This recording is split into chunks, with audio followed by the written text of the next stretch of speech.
Bienvenidos. Bienvenidos. Bienvenidos a la Iglesia Betel. A la Iglesia Betel. Gloria a Jesús. Wow, qué adoración tan poderosa, ¿no?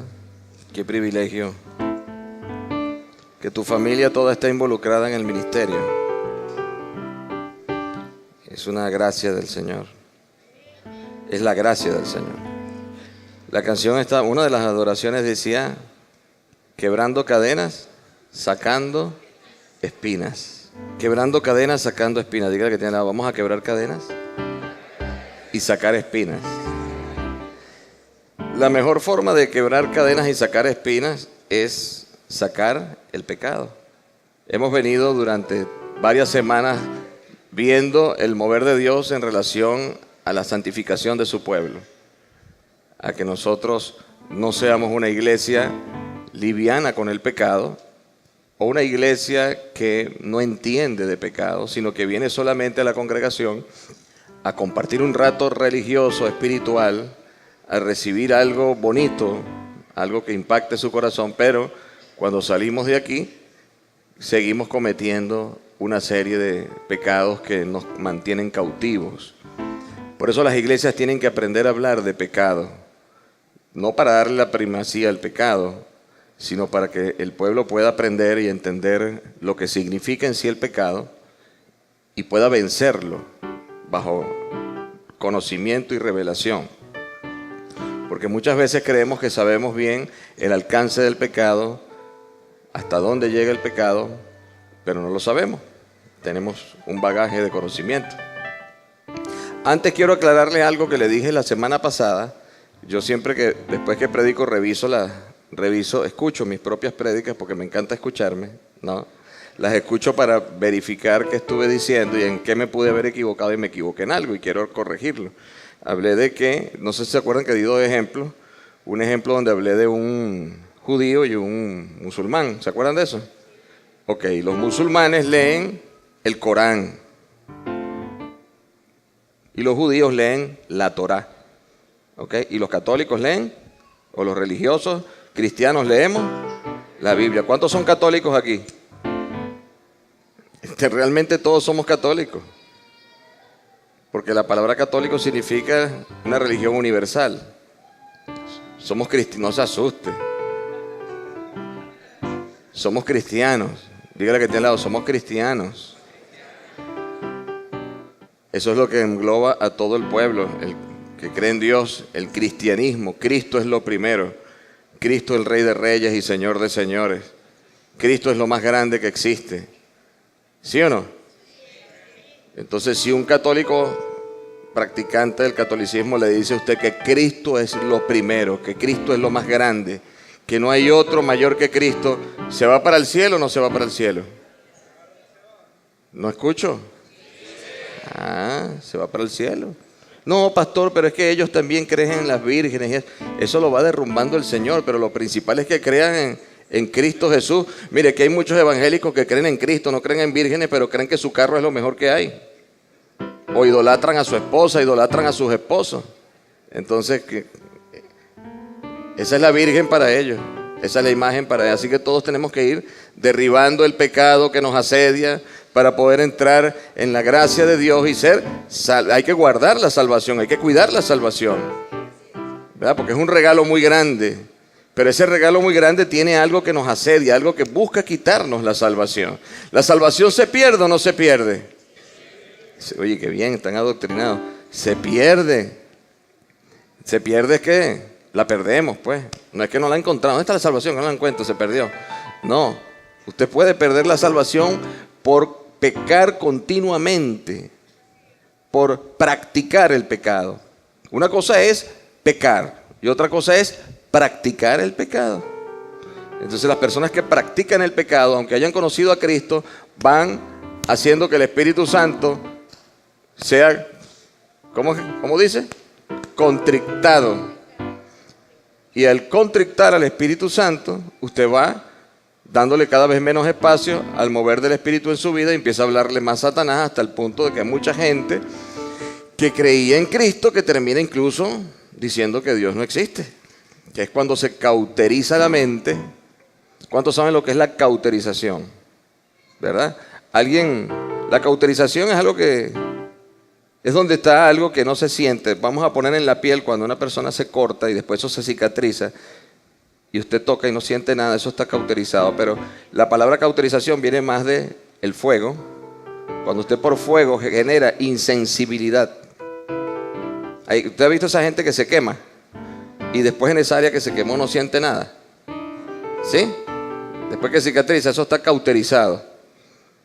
Así pasa con el pecado. Cuando en nuestra vida nosotros permitimos que el pecado nos queme y nos queme y nos queme, hay un momento que ya no sentimos nada.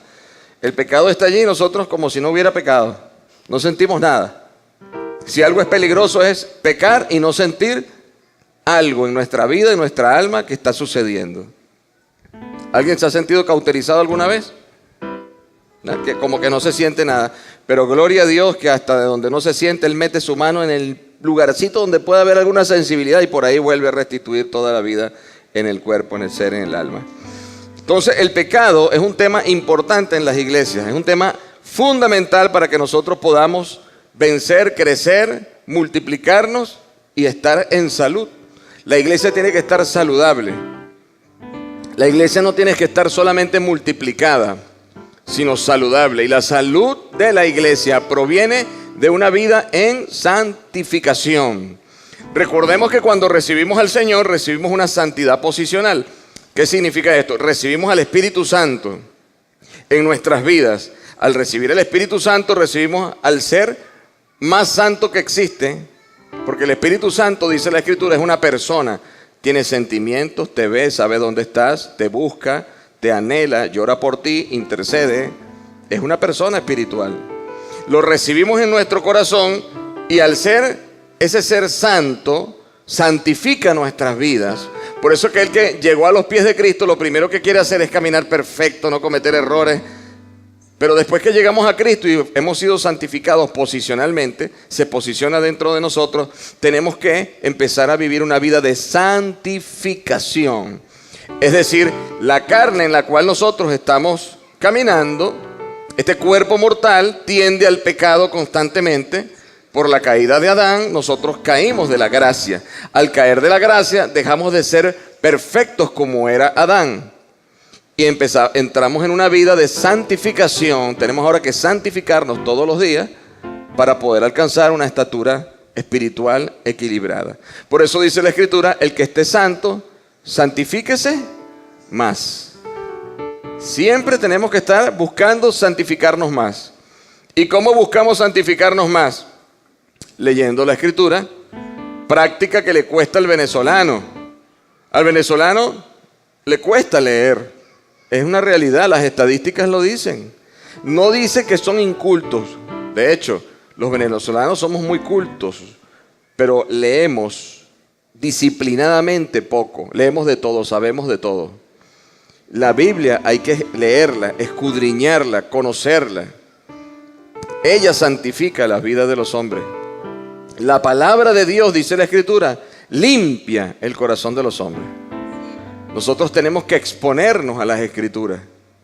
La palabra de Dios se lee para ser, el ser humano se expone a la verdad poderosa que hay en ella, para que esa palabra que es viva y es eficaz, es viva, la palabra es viva, no es un pocotón de letras pegadas de unas hojas. Hay una vida espiritual allí que se quiere meter en ti, que quiere golpear tu vida, quiere ser bálsamo para tu vida, quiere transformar tu corazón, y no va a haber otra manera de que tú puedas recibir si no estás leyendo la Escritura. Tienes que leer los principios de la palabra de Dios. Si yo ahora preguntara en la iglesia, ¿quién conoce por lo menos 5 versículos que hablen sobre el pecado, tema tan importante? Quizás son muy pocos. ¿Quién conoce 5 versículos de memoria que hablen del pecado? Nadie. Y es un tema fundamental. ¿Ah? ¿Quién conoce 2 versículos que hablen de poder? Un versículo que hable de la santificación. Nadie. Las 3 preguntas, nadie.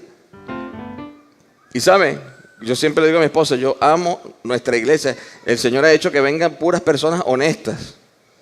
Porque en otras iglesias levantan la mano. Lo que pasa es que usted sabe que si levanta la mano le voy a decir, dímelo. Ya me conocen. Y eso es bueno, que conozcan a su pastor. Entonces, tenemos que tener conocimiento bíblico para poder expresar. ¿Cómo hacemos para predicarle a los... ¿Acaso usted está con una computadora y mira, te voy a decir algo sobre el pecado? Usted no puede estar con una computadora en la calle. Usted tiene que conocer sobre el pecado, tiene que conocer principios, hay que leer las escrituras. ¿Ustedes están dispuestos a entrar en la lectura de la escritura? ¿Sí? A aprender de la palabra. ¿Cómo santificarnos si no sabemos? La Biblia es la verdad. En estos días, ayer fui con mi esposa a comernos algo por allí y se acercó a nosotros la muchacha que atiende. ¿Y cómo sabía de la Biblia? Y decía, yo casi no voy a la iglesia, pero yo leo y leo y leo la Biblia. No voy porque en mi tiempo está muy ocupado. La muchacha que nos atendió ayer. Pero nos mencionaba versículos bíblicos y tuvimos una conversación muy amena. Y por solo el conocimiento que tenía de la Escritura, ella estaba luchando contra el pecado. Y lo que hacía era citar versículos. No, porque este versículo en Isaías dice tal, tal, tal, tal. Y aquel dice en Jeremías tal, tal. Y por eso yo entiendo que yo no puedo caminar de esta manera. Y hablábamos y veíamos cómo la Escritura realmente está grabada en su corazón y hace que ella tenga una conciencia de pecado al punto de que no los comete, o por lo menos lucha contra ellos, porque hay una verdad bíblica en su corazón y en su vida. Nosotros no podemos vivir bajo desconocimiento, tenemos que vivir bajo conocimiento de Dios. Mi pueblo perece por falta de conocimiento. Quiero que sepa que muchos de los que están aquí han errado en su vida y han errado el blanco producto de que tenían un mal conocimiento de la Escritura o no tenían conocimiento de la Escritura. Y cuando hablo conocimiento no es que no hayan leído en algún momento sobre pecado. Lo pueden haber leído, lo pueden haber escuchado, lo pueden haber escrito, pero no quedó grabado aquí. Y tiene que quedar grabado. Para eso hay que estudiar. La Biblia dice, ama al Señor con todo tu corazón, con toda tu... Y si no le entregamos la mente al Señor, si no le entregamos nuestra mente, no lo estamos amando como Él dice. Pero nuestra mente muchas veces se la dedicamos a otras cosas que nos parecen más importantes. No diga usted, quítese el lenguaje y la justificación de que usted no tiene tiempo para leer la Escritura. Eso es mentira. Eso es un demonio que le está diciendo a usted eso. Eso de que no hay tiempo para leer la palabra es mentira. Porque hasta los presidentes que conocen de Dios, con todas las ocupaciones que tienen, leen las Escrituras. Entonces, ni que usted fuera el presidente de los Estados Unidos o el presidente de Rusia. Tenemos tiempo. 5 minutos con el Señor valen más que 10,000 clases de teología. 1 minuto en la revelación de la palabra, que algo que usted le llegue y le transforme, vale más que 10,000 prédicas. Es importante, porque esto va a servir también que lo que usted escucha en la adoración, usted lo traduzca por la palabra, no solamente por las emociones. Entonces la iglesia muchas veces critica y dice, eso es emocional. Eso que la gente cae es emocional. Eso que la gente pasa es emocional. Eso que la gente diezma es emocional. Y dicen toda esa barbaridad y no conocen las Escrituras. ¿Bajo qué concepto? ¿Bajo qué principio podemos hablar de las cosas de Dios si no tenemos conocimiento de la palabra de Dios? Entonces, como estamos hablando de pecado, quiero que adquiramos un poco de conocimiento sobre lo que es pecado. Porque apenas hablamos de pecado, usted lo que piensa es en el tipo que se fue con la otra mujer, el otro que dice mentiras, el otro que es brujo. Esos son los pecados. Hay muchos pecados que usted no conoce. ¿Qué es el pecado en sí? Es cualquier acción, sentimiento o pensamiento. Es cualquier acción, sentimiento, pensamiento que vaya en contra de los principios de Dios. Voy a animar a la iglesia en que las próximas predicaciones y las próximas participaciones traiga y apunte. Apunte. Porque no somos tan inteligentes como para grabarnos todo. Además, le digo, es responsabilidad de la iglesia hacerlo, porque aquí se puede parar en cualquier lugar un predicador a decirle una sarta de mentiras y usted, amén. El pueblo de Dios tiene que confirmar y corroborar lo que le están diciendo. Porque si no, cualquier doctrina se los lleva y les hace errar. En Juan En 1 de Juan 3, versículo 4 dice, estoy leyendo la nueva versión internacional. Todo el que comete pecado quebranta la ley. De hecho, el pecado es transgresión de la ley. Diga conmigo, todo el que comete pecado quebranta la ley. La Biblia dice que pecar puede ser hacer algo malo o injusto a los ojos de Dios, o no hacer lo que es correcto. Diga conmigo, pecar no es solamente hacer lo malo, sino también es no hacer lo que es correcto. Fíjense, en Santiago 4, versículo 17 dice, así que comete pecado todo el que sabe hacer el bien y no lo hace. Y no lo hace. Pecar no solamente es hacer una mala acción, sino también dejar de hacer lo bueno. Esto está tremendo. Dejar de hacer lo bueno es pecado. Cuando usted ve a su hermano fallar y usted no le exhorta, eso es pecado para usted. Cuando usted ve a su hermano o a su hermana cometer un delito o una falta o una murmuración y usted no se acerca y le dice, eso está mal en el nombre de Jesús. ¿Pero por qué no lo hace? Porque como no conoce la Escritura, no sabe dónde carrizo está la palabra murmuración y lo único que le dice es, eso está mal, estás murmurando. Y la otra persona le dice, yo murmurando. Y usted no tiene argumentos para decirle.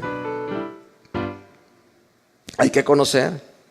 Cuando usted vaya a exhortar a alguien que usted ve que está cometiendo un error, vaya a la Biblia primero.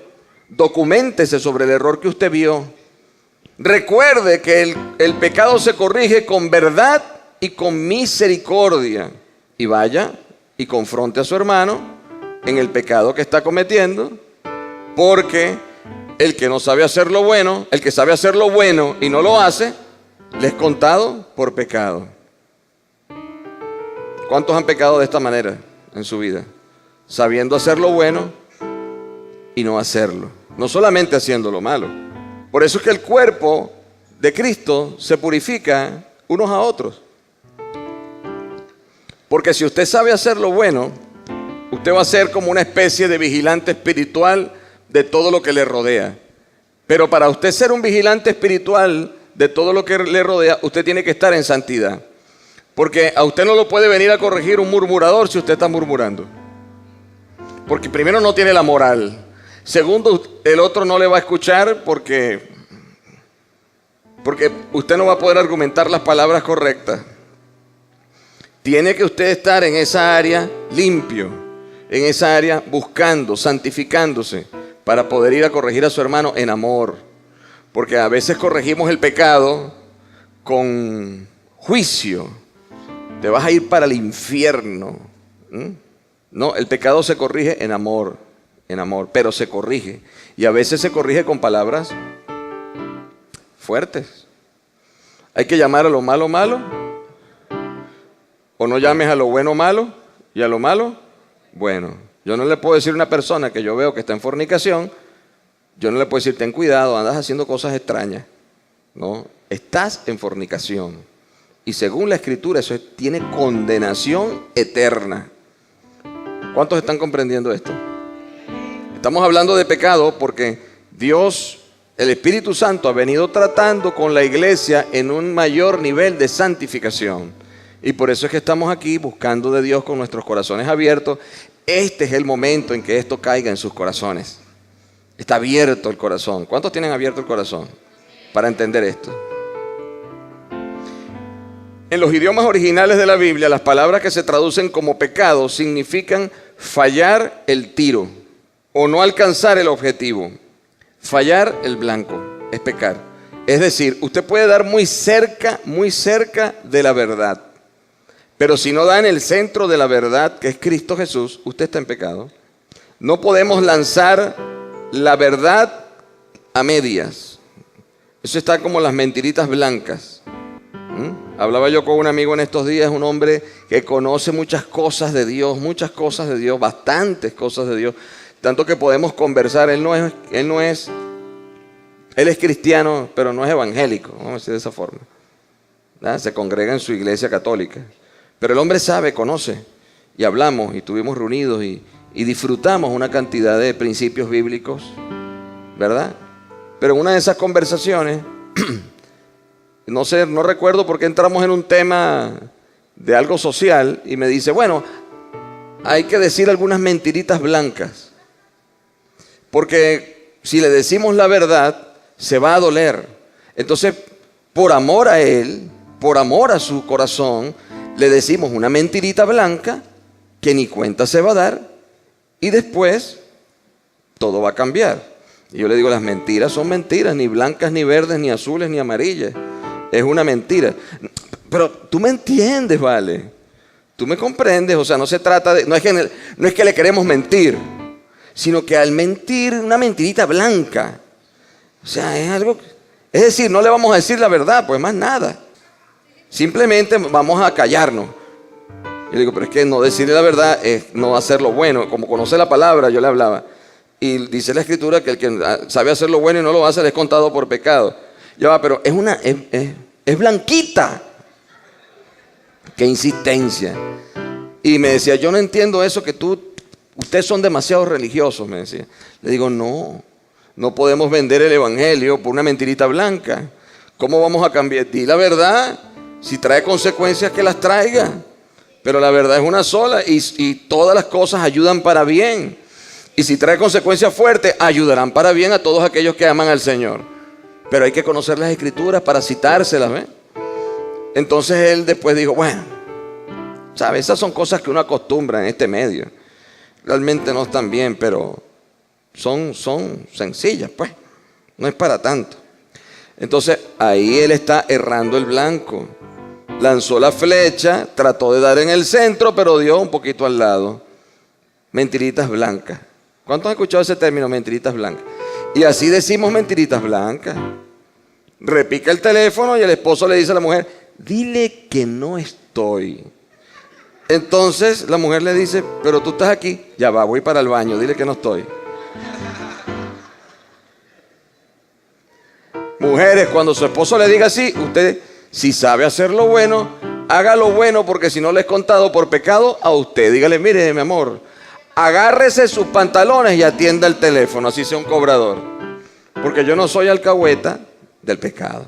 En el buen sentido, pero tiene que decírselo con carácter, porque el hombre le va a insistir, sujétate. No, pero por encima, dice la Biblia, sujétense conforme al Señor. Conozcan la palabra. Y eso tanto para hombres como para mujeres. Sujétanse conforme al Señor. No se puede usted sujetar a las mentiras. ¿Ves? Porque usted está errando el blanco. Entonces usted dice, es que yo me sujeto a mi esposo. Por eso digo eso, pastor. Por eso yo cuando llaman por teléfono, yo digo que no, porque él me dice que no atienda. Y como yo soy una mujer de Dios, que me sujeto a mi esposo porque la palabra lo dice, yo lo hago. Le digo, pero tú estás equivocada. Tú no puedes poner por encima de ese principio bíblico la esencia del corazón de Dios, que no peques. No tiene sentido. Es como que alguien vaya por la calle y el semáforo está en verde, y como está en verde pasa, así esté cruzando una viejita, se la lleva por el medio, la mata y dice, el semáforo estaba en verde. El semáforo estaba en verde. Eso no tiene sentido. No, ¿verdad? Es preferible pararse en el medio, así te choquen, pero no mates a la viejita. Entonces tenemos que tener conciencia de este tipo de cosas. Pecar es no alcanzar el objetivo de cumplir con las normas perfectas de Dios. Nosotros debemos rendirle cuentas por nuestros actos. Dice Romanos 14, versículo 12. Romanos 14, versículo 12 dice, así que cada uno de nosotros tendrá que dar cuentas de sí a Dios. Usted sabe, nosotros hablamos mucho de este principio. Un día estaremos frente a Dios rindiendo cuentas. El Señor hará la pregunta que usted justamente no quería escuchar. Y te preguntará, ¿por qué mentiste este día? ¿Qué le vas a decir al Señor que es perfecto? ¿Qué le vas a decir al Señor en su perfección? Ese día tendrás que decir la verdad. ¿O la vas a decir a media? Ahí no vas a errar el blanco. Ahí te vas a tirar como una cucaracha. Y el Señor ese día no quiere cucarachas, quiere gente de pie, que sepa reconocer sus errores y que se atreva a estar delante de ese juicio, conociendo sus errores y sus aciertos. ¿Cuántos comprenden esto? Porque muchas personas piensan que cuando llega el momento del juicio, no, yo le digo, Señor, haz conmigo lo que quieras. Tú eres Dios perfecto y haz conmigo lo que quieras. Mire, el que se ponga en eso puede caer en peligro que haga lo que quiera. Eso quiere decir que no tienes argumentos para estar en mi presencia. ¿Cuántos entienden esto? Es un juicio. Usted va a estar frente a la presencia de Dios rindiendo cuentas. Rindiendo cuentas. ¿Es posible no pecar jamás? Pregúntale al que tiene al lado. ¿Puede ser que no pequemos nunca? ¿Es posible? ¿Es posible no pecar jamás? Levante la mano que tiene la respuesta. La respuesta está en Romanos 3:23. Hay que conocer la Escritura. Pues todos han pecado y están privados de la gloria de Dios. Todos hemos pecado y estamos privados de la gloria de Dios. Ya le voy a dar el otro versículo. Y al estar privados de la gloria de Dios por haber pecado, es imposible no pecar más. En el libro Primera de Reyes, capítulo 8, versículo 46, dice: ya que no hay ser humano que no peque, si tu pueblo peca contra ti y tú te enojas contra ellos y los entregas al enemigo para que se los lleven cautivos a otro país lejano o cercano. Eclesiastés 7:20, capítulo 7, versículo 20. No hay en la tierra nadie tan justo que haga el bien y nunca peque. La respuesta, ¿dónde está? En las Escrituras. Entonces usted puede responder: no es posible que alguien no peque. Como hay gente que se acerca a usted y dice: ora por mí porque tú nunca pecas, tú eres tu triple santo. Le dice: espérate, estás equivocado. No es posible que alguien no peque. Lo dice el libro de Eclesiastés, capítulo 7, versículo 20. No hay nadie que sea lo suficientemente justo como para no pecar. Entonces, todos los que estamos aquí cometemos pecados, pero no todos los que estamos aquí lo practicamos. Son dos cosas diferentes. ¿Cuántos han ido alguna vez a jugar tenis? Levante su mano. Eso sí, saben, bastante gente levanta la mano. Déjenla arriba. Ok, yo pregunto, ¿ustedes son tenistas profesionales? ¿Usted practica todos los días el tenis? ¿Hace cuánto fue? Hace años. ¿Cuántas veces? ¿Pero cuántas veces jugaste? ¿Y tú? Este jugó una sola vez. Jugó tenis una sola vez. Supongamos que ese es el pecado. Pecó una sola vez. Y aquel pecó hace 2 años unas cuantas veces. ¿Quién más por allá? ¿Cuántas veces jugaste? 3 veces pecó. Pero no lo practican. En algún momento pecaron, pero no son profesionales del pecado. No se quedaron practicando el pecado. ¿Entiende esto? No lo practican. El que practica el pecado, ese sí cae en condenación. Practicar el pecado es pecar y pecar y pecar y pecar y pecar y pecar y volver con el mismo cuento. Pasa 1 año y todavía está en el mismo trato y en el mismo trato. Es que yo murmuro, es que yo miento, es que yo no puedo ver a las mujeres. Y pasa el año. Ese sí es un profesional, hermano. Hay que darle un PhD. Es muy diferente a pecar, cometer un error, a practicar el pecado. Que muchas veces esa práctica del pecado no se encuentra afuera, se encuentra adentro de nuestras mentes, adentro de nuestros corazones, dentro de nuestras mentes. Personas que tienen constantemente pensamientos diabólicos, que no son de Dios. Están viendo aquí al predicador y entonces sienten que esto está explotando y uno se cae en pedazos. Hay gente que piensa ese tipo de cosas. ¿A alguien le ha pasado eso? No le voy a preguntar cómo, pero le ha pasado. Levante su mano. Ajá, ¿verdad? Que vienen pensamientos extraños. Esas son mentes que tienen que irse purificando, puestos la palabra, tienen que exponerse a la palabra para que no vengan ese tipo de pensamientos que traíamos antes de conocer a Cristo. Y Dios los está transformando y purificando al punto que pueden levantar la mano tranquilos. Así es como Dios va a hacer el juicio, ¿eh? Va a pedir cuentas, ¿eh? Tiene que haber gente honesta, ¿eh? Así. Eso significa que hay procesos y eso está muy bueno. Pero esos son pecados. Y aquí hay mucha gente que tiene cosas en su mente y no lo dice.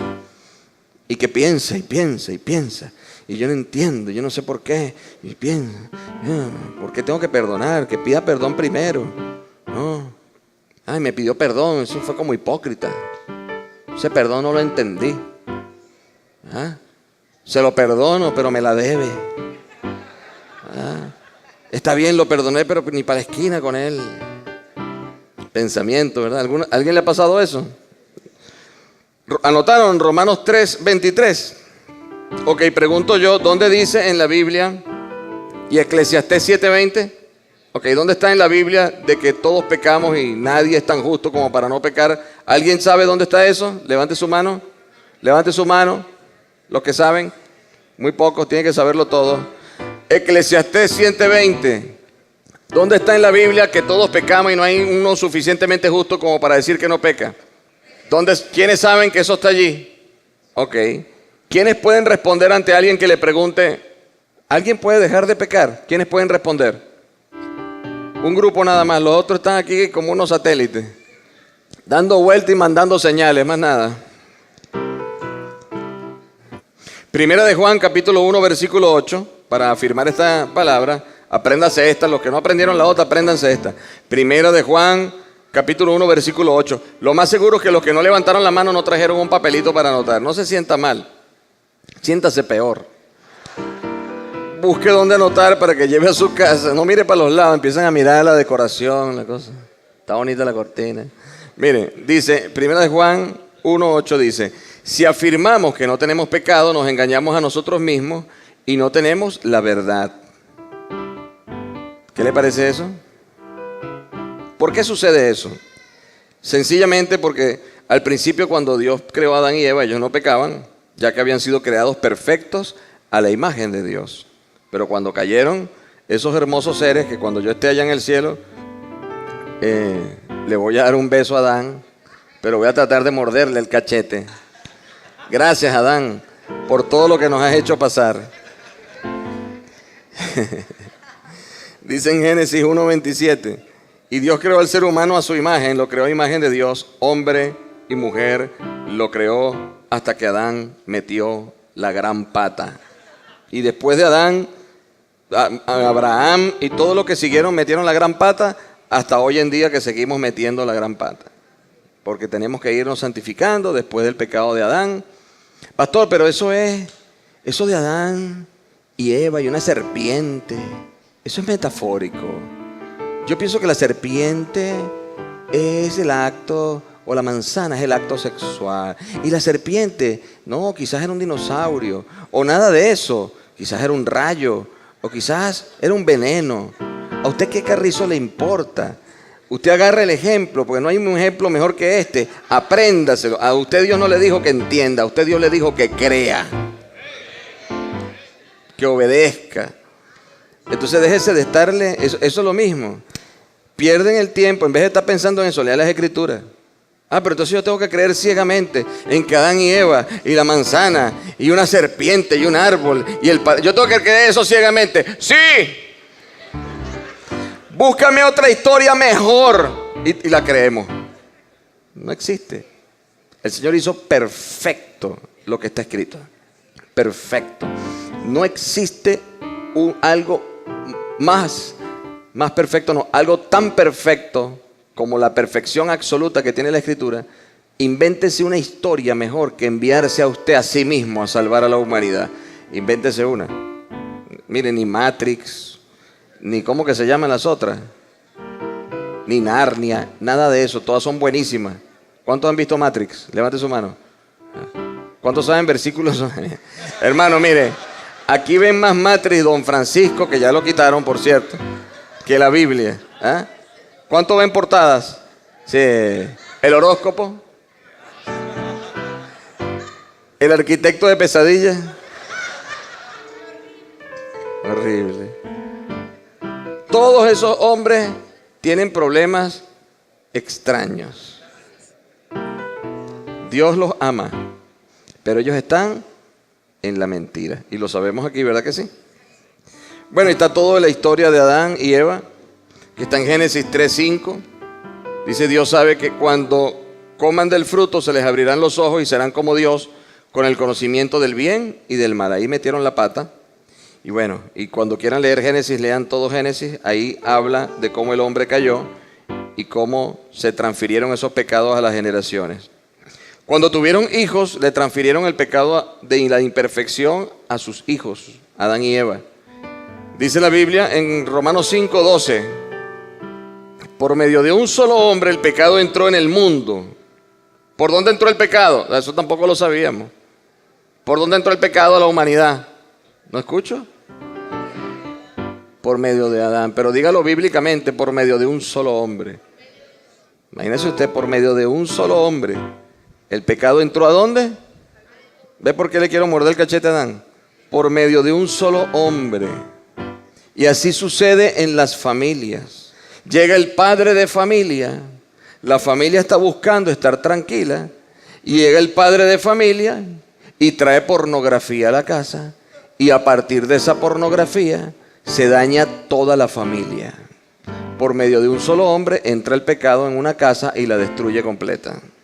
Y cuando pasan los años, los hijos están heridos, la esposa se divorció de ese hombre porque era un mujeriego, y los hijos tienen el pecado de los padres y tienen que luchar contra la pornografía, contra el abuso, contra los dolores, contra las tristezas, producto de que un día a un solo hombre de esa casa se le ocurrió la magnífica idea de llevar unas revistas pornográficas, unas películas pornográficas. Miren la responsabilidad que tenemos, hombres, jefes de casa,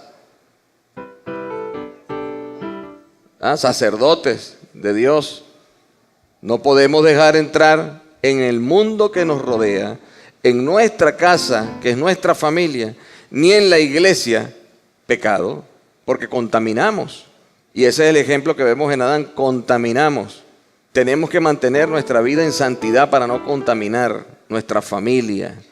¿Cuántos quieren una familia hermosa, unos hijos maravillosos? No permita que entre el pecado por usted a su casa, porque usted cree que ese pecado es suyo nada más. Ese pecado que usted tiene lo va a transferir. No, pero ellos son adultos, ellos saben lo que hacen. No, usted tiene una implicación espiritual sobre los que le rodean.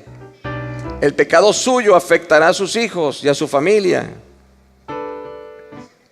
Tenemos que estar conectados con la verdad, conocer los principios bíblicos para no caer en estos errores por desconocimiento de la palabra. Yo estoy seguro que usted se va a ir de aquí hoy pensando, no puedo hacer esto, no debo, no solamente por mí, sino por mis hijos. No, pero es que a mí nadie me ve, a mí nadie me ve. A las 3 de la mañana nadie me ve, yo estoy ahí metido en el baño haciendo esto, viendo cosas. A mí nadie me ve, yo después le pido perdón a Dios en la regadera y salgo bañadito. No lo ve su familia, pero los demonios sí lo ven. Y es como que usted le dijera a los demonios, tienes la autoridad para que entres en mi casa y hagas lo que te dé la gana. Y los demonios dicen, permiso, estamos aquí de visita, el jefe de la casa nos permitió entrar. ¿Y cómo se llaman ustedes, demonios? Yo soy lujuria, yo soy pornografía y yo soy adulterio, venimos aquí a dar una vueltica. ¿Y por qué? Porque el jefe de la casa, que tiene autoridad sobre la casa, nos permitió entrar en este lugar cuando estaba en el baño. Y aquí estamos. Mira, tiene 2 hijos. Mira, el hijo mayor está rebelde. Vamos a hablar con él. Y empiezan a hablarle. Eso es así, hermano, la guerra espiritual es así. Y empiezan a ministrarle y a ministrarle y a ministrarle. Y cuando acuerda el hijo mayor, le entra la lujuria y se acuesta con la novia y tienen un hijo no deseado. Y entonces el jefe de la casa, cuando le llega el hijo con una mujer embarazada, se ofende. ¿Cómo has hecho eso? ¿Qué te enseñé yo? Y los demonios saben, tú le abriste la puerta. Por eso es que la vida espiritual es una vida de corresponsabilidad. Es una vida de corresponsabilidad. Si en una iglesia no se predica de pecado, el pastor tiene la responsabilidad, la corresponsabilidad de que la iglesia no tenga por lo menos dirección hacia dónde ir. No se puede quejar el pastor después, cuando pasen los años, que la iglesia crezca multitudinariamente y tenga una cantidad de gente que dice grosería, que miente, que falsifica, que no tiene en su corazón la integridad. No te quejes, porque tú has estado formando gente que ni conoce de pecado. ¿Sí o no? Somos corresponsables. Somos corresponsables. Vamos terminando. ¿Son algunos pecados peores que los otros? ¿Sí o no? ¿Sí o no?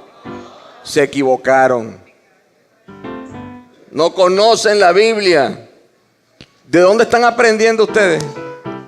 ¿Sí hay pecados peores que otros? ¿O no?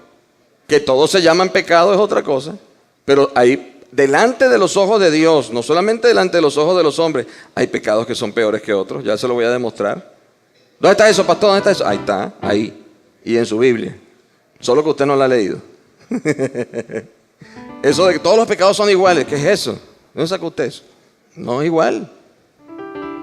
¿Quiere saber dónde, verdad? A $1 para decirle dónde. Ay, el pastor es materialista. Ya lo voy a publicar en las redes. Pastor materialista predica sobre el pecado. ¿Dónde está eso? Es igual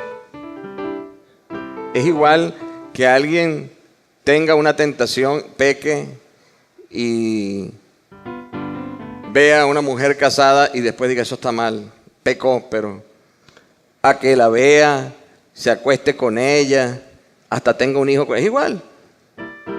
Todos los pecados se llaman pecados, pero no son iguales. Fíjense como dice la Escritura en el libro de Génesis capítulo 13, versículo 13.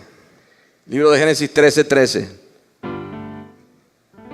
Los habitantes de Sodoma eran malvados y cometían muy graves pecados contra el Señor. Ahí está.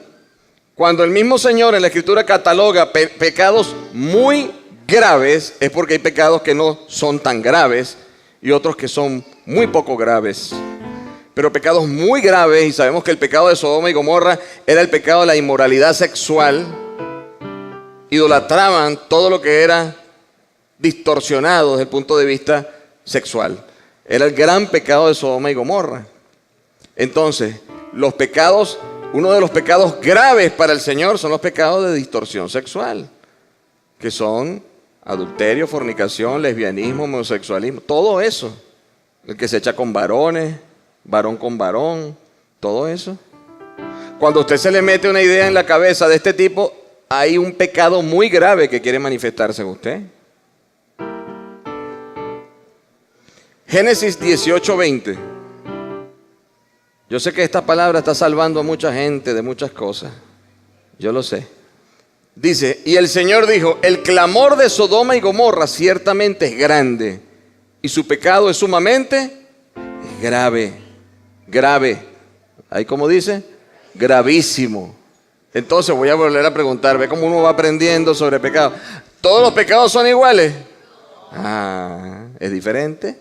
Cuando usted escuche a alguien que le diga, mire, sea quien sea teólogo, lo que sea, todos los pecados son iguales. Usted le va a decir, no. Vamos a leer la Biblia, vamos a leer las Escrituras, vamos a leerla. Y usted va a entender y va a poder explicar de qué se trata. ¿Cuántos anotaron Génesis 18:20? Y usted ha escuchado esto de que todos los pecados son iguales, hasta de predicadores de mucha gente, ¿verdad?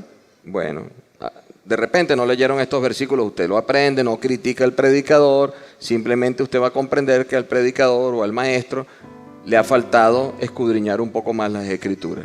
La palabra hay que trazarla bien, lo mejor posible. A todos los predicadores se nos escapan cosas muy importantes. Es tan compleja la palabra en relación a su multiforme gracia, la profundidad que tiene, que a veces a uno se le pasan cosas. Pero esto es así, aquí no se está pasando nada.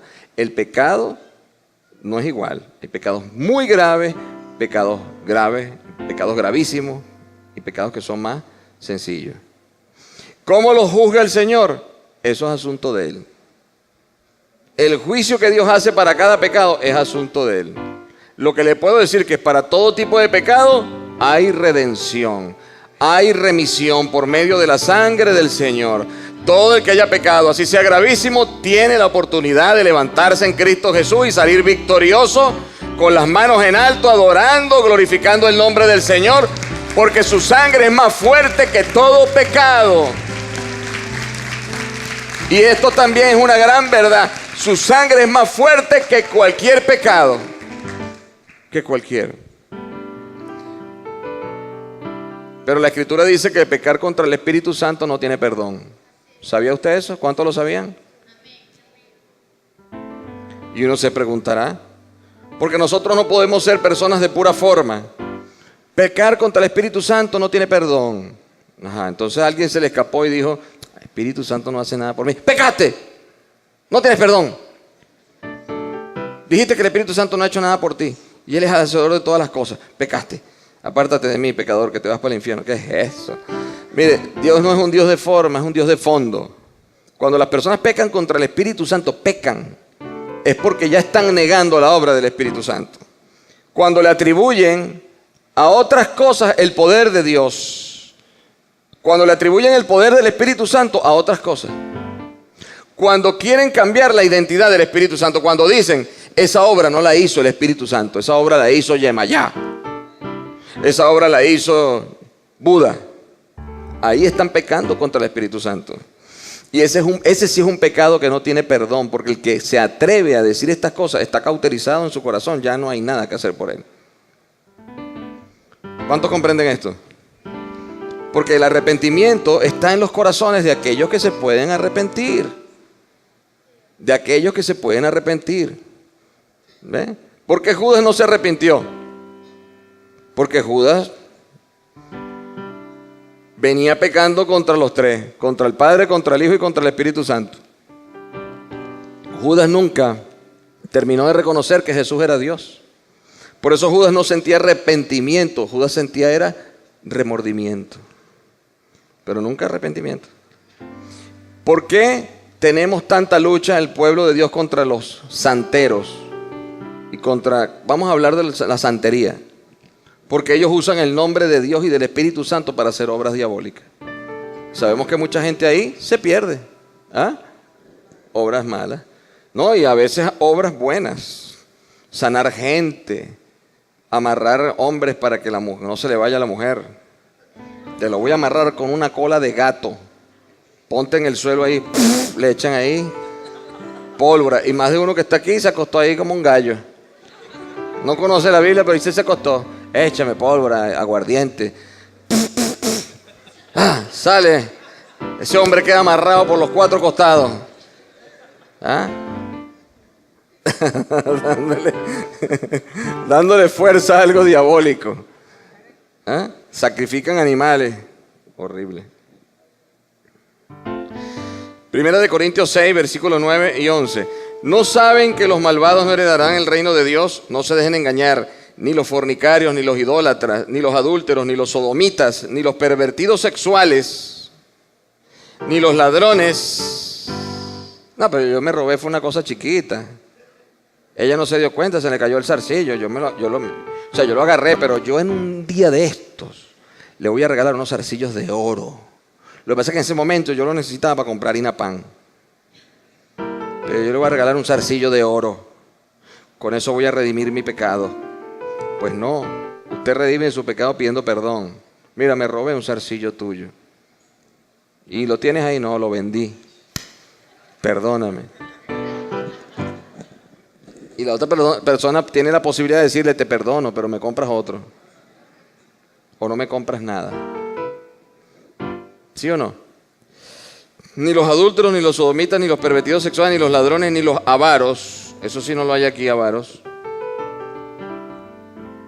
Aquí hay pura gente que invita a los demás a comer después del culto. No, el pueblo venezolano no es avaro. No es avaro, de verdad. Normalmente no es avaro, pero lo demás sí.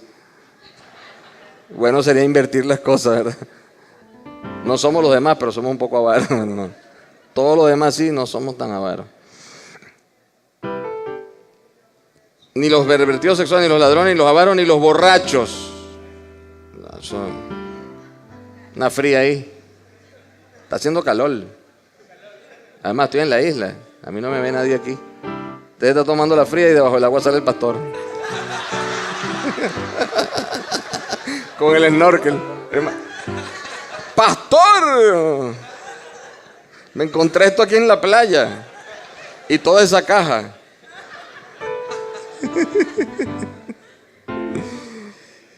Siempre pasa así, ¿verdad?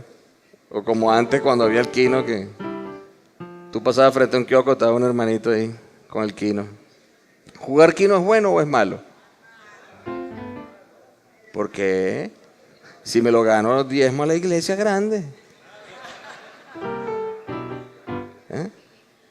Tenemos que aprender a no errar el blanco, ¿eh? Pues más de uno te dice, pastor, si yo me gano este quino, Cuando te lo encuentras en un kiosco, pastor, jugándome un kino para bendecir la iglesia. La iglesia le hace falta un autobús. ¿Eso está bien? ¿Ah? No está bien, porque usted no puede poner en juego la provisión que Dios le ha dado a usted, porque la pone en juego. Eso no es de Dios, ni los crinos, ni las permutas, ni no sé qué más, ¿cómo que se llama? ¿Ni qué? Loterías, ¿quién más sabe de eso? Sí, nadie, todo el mundo dice que tienen como 2 terminales en el bolsillo. Mire, si los reviso, aquí hay quino terminales. Todos esos vicios son malos. Ni los borrachos, ni los calumniadores. Ay, papá. ¿Cuántos saben lo que es una calumnia? ¿Cuántos los han calumniado? Mire, desde que la gente sabe que yo les pregunto las cosas, casi no levantan la mano para nada. Quédate quieto. Ya nadie levanta la mano. ¿Cuántos son salvos aquí? Le voy a preguntar el versículo por el cual fueron salvos. ¿Cuántos son salvos aquí? No, hermanos, se salvaron. Prefieren no salvarse.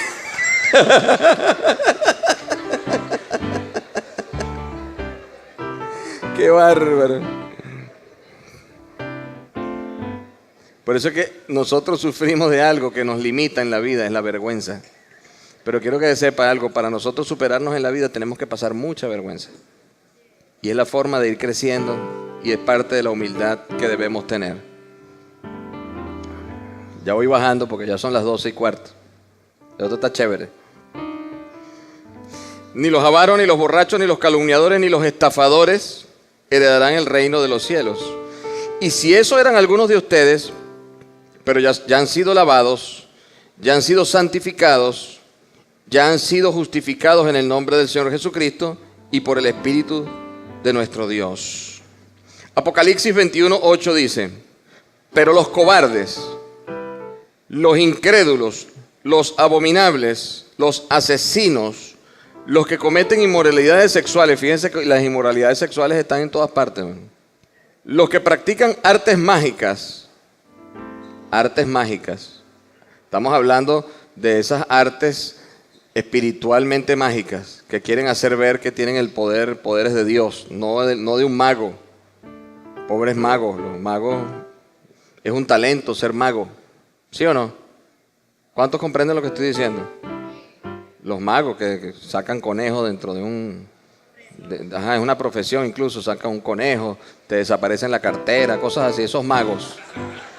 Venezuela está llena de magia. Casi todos se montan en los autobuses. Hola, llegamos los magos. Celulares, todo desaparece. El problema es que no aparece más. Esos magos son ladrones. Hablo de los magos por profesión, que divierten. Aquí está hablando de artes mágicas, de esa gente que quiere hacer ver que Dios está obrando, ¿no? Y se quiere levantar, ¿no? Como si fueran gente con superpoderes. Hay gente así. ¿Saben quién era así? Sai Baba. Artes mágicas. ¿Cuántos saben quién es Sai Baba? Uno solo. Sai Baba era uno que se le salía la baba, mentira. Bueno, era un hombre de la India, ¿no es? De la India. Como era de la India, era hindú. ¿Era hindú? No, era indiano.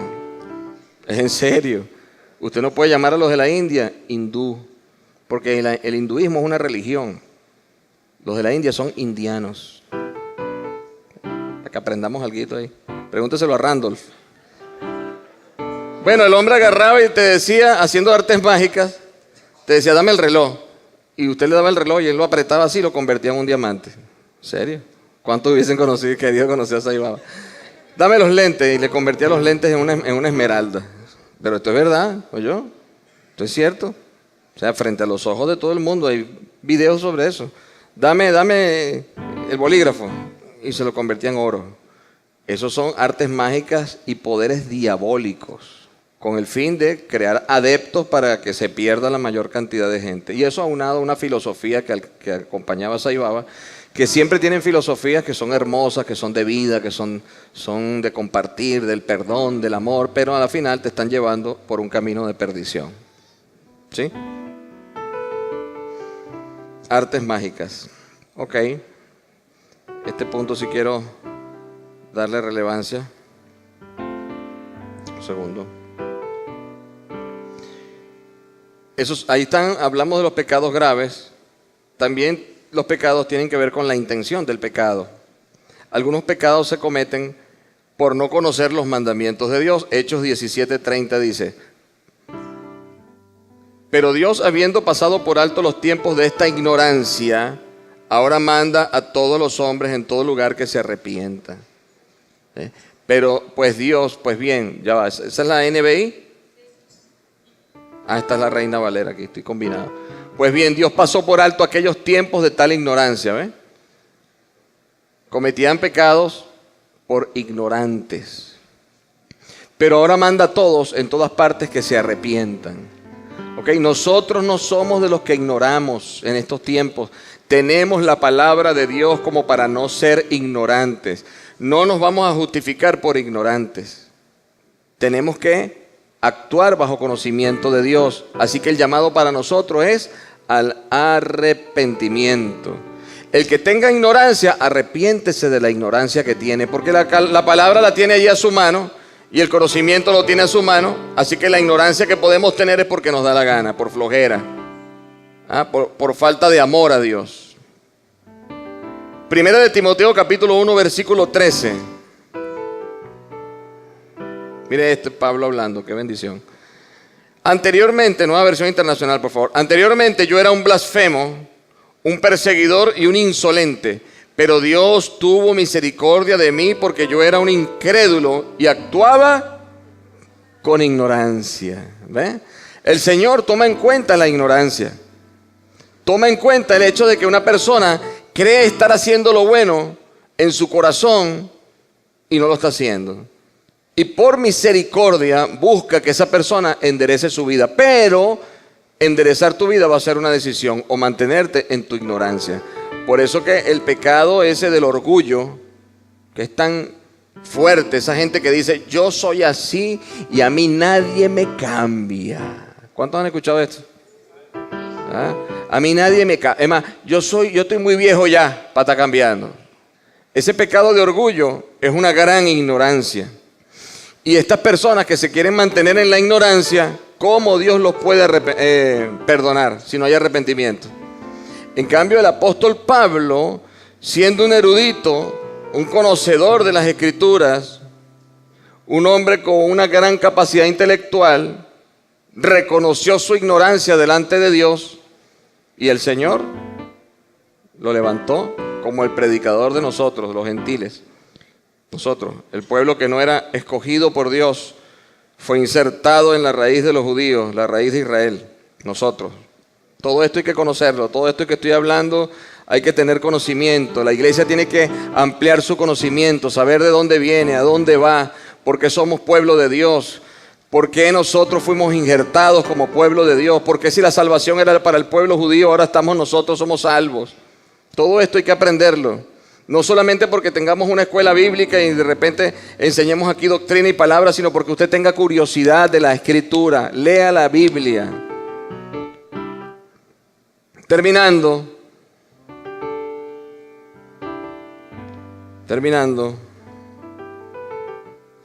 Jeremías 16:12.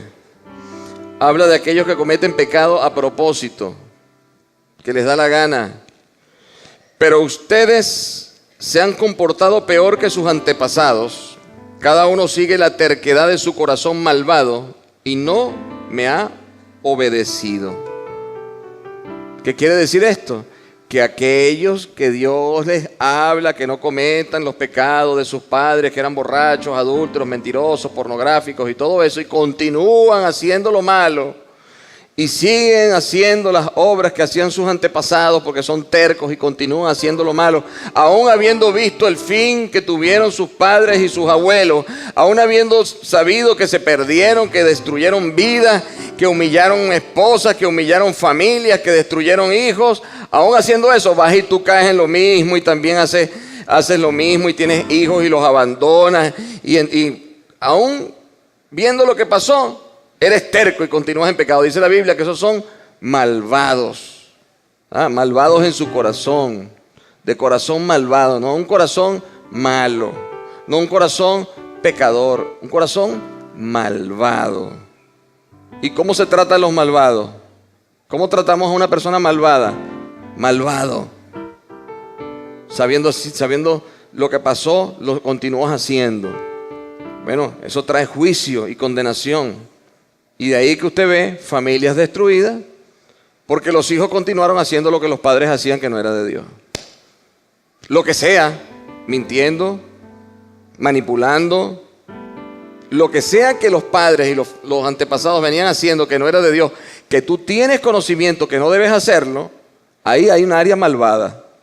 Hace mucho daño a muchas personas. Usted dirá, pastor, ¿y cuándo viene el ánimo de todo esto? Porque eso es pum, pum, pum. Pues no, hoy vamos a hablar solo de pecado. Yo quiero, y mi intención es que usted se vaya con estas reflexiones. Hebreos 10, 26, 27. Mire este es tremendo. Si después de recibir el conocimiento de la verdad pecamos obstinadamente, después de recibir el conocimiento de la verdad pecamos obstinadamente. Aquel que recibió la verdad y sabe de qué se trata, lo que está haciendo, es un obstinado. Un obstinado. Ya no hay sacrificio por los pecados. Si pecamos obstinadamente, prácticamente usted ya no puede accesar a la misericordia de Dios. Porque la misericordia de Dios representa el sacrificio de Él en la cruz del Calvario. Ya no hay sacrificio. El sacrificio más grande es Cristo Jesús, que murió por todos nosotros para el perdón de nuestros pecados. ¿Cuántos entienden esto? Ya no hay más para dónde agarrar. No hay. Dígale que tiene al lado, no seas obstinado. Deja la pecadera. Pórtate bien. Y más adelante el 27 dice algo más fuerte. Solo queda una terrible expectativa de juicio, el fuego ardiente que ha de devorar a los enemigos de Dios. Señor, pero si yo te conocí, yo prediqué tu palabra, se salvó mucha gente, yo fui a las misiones, yo le di comida a los pobres. Sí, pero fuiste un obstinado. Mientras hacías todas esas obras que yo preparé de antemano, tú eras un fornicario y nadie lo sabía, pero yo sí lo sabía. Apártate de mí, que no te conozco, hacedor de maldad. Por eso es que dice la Escritura que en el cielo habrán sorpresas, sorpresitas. Ok. Después dice, para terminar, si confesamos nuestros pecados, Dios que es fiel, justo, nos perdonará y nos limpiará de toda maldad. Dice en Romanos también, pues todos han pecado y están privados de la gloria de Dios, pero por su gracia son justificados gratuitamente mediante la redención que es en Cristo Jesús. ¿Cuántos creen en esta gracia y en esta redención? Pongámonos en pie, por favor, iglesia. En el Salmo 119, versículo 133 dice, guía mis pasos conforme a tu promesa, no dejes que me domine la iniquidad. Vamos a hacer una oración al Señor para que nos mantenga bajo dominio propio, bajo el dominio de su Espíritu, de tal manera que seamos progresivamente limpiados de todo mal, de todo pecado, de todo aquello que nos asedia o que en algún momento asedió nuestras vidas y que hemos podido dejar atrás, pero que nos asedia porque vuelve otra vez y quiere hacerlo otra vez y lo volvemos a rechazar y vuelve y quiere hacerlo otra vez, quiere volvernos a hacer pecar y lo volvemos a rechazar y lo volvemos a rechazar una y otra vez. Entonces vamos a orarle al Señor para que podamos apartar de nuestras vidas todo aquello que nos asedia. Gracias por disfrutar este mensaje junto a nosotros, impartido por nuestro pastor principal Alejandro Beck. Ven con tu familia y conéctate al gran desafío. Síguenos en las redes sociales como IBCD Oficial y en la web como betel.com.be. Te esperamos.